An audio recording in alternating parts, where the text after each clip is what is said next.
गांव के किनारे पर एक मेहनती किसान नईम रहता था। इसकी जिंदगी सादा मगर जदोजहद से भरी हुई थी।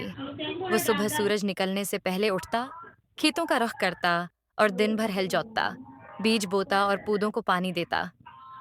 इसके पास ज्यादा जमीन नहीं थी, मगर जो कुछ भी था वह इसी पर गुजारा करता था। नईम की सबसे बड़ी खूबी ये थी कि वो हमेशा मेहनत पर यकीन रखता।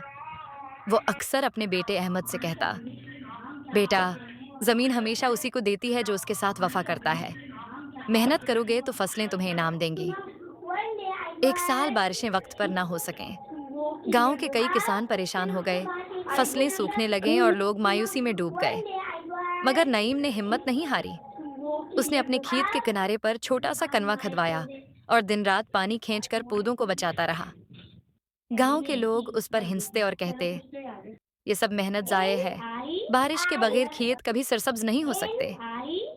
लेकिन नईम को यकीन था कि सब्र और मेहनत कभी रायगा नहीं जाते। वो पसीना बहाकर भी खुश रहता और अपने बेटे को उम्मीद दिलाता। चंद माह बाद जब कटाई का वक्त आया तो नईम के खेत सब्ज और भरपूर फसल से लदे हुए थे। जहां दूसरों के खेत बंजर और खाली खड़े थे, वहां उसकी जमीन सोने की तरह चमक रही थी।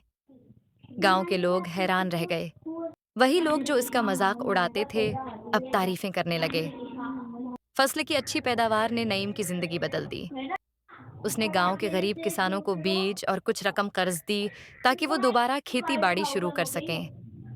उसके उस नेक अमल ने गांव में नई रूह डाल दी। लोग दोबारा हिम्मत बांधने लगे और जमीन पर काम शुरू करने लगे। नईम ने सबको ये सबक दिया कि मुश्किलात वक्ती होती हैं, मगर मेहनत और उम्मीद हमेशा कामयाबी की कंजी हैं। उसने अपने बेटे को भी यही सिखाया कि जिंदगी में कभी हार नहीं माननी चाहिए। यूं एक किसान की मेहनत ने न सिर्फ उसकी अपनी जिंदगी बदली, बल्कि पूरे गांव को जीने का नया हौसला दिया। सबक: ये कहानी हमें ये सिखाती है कि मेहनत, सब्र और उम्मीद के बगैर कामयाबी मुमकिन नहीं। हालात जैसे भी हों, अगर इंसान साबित कदम रहे तो मंजिल जरूर मिलती है।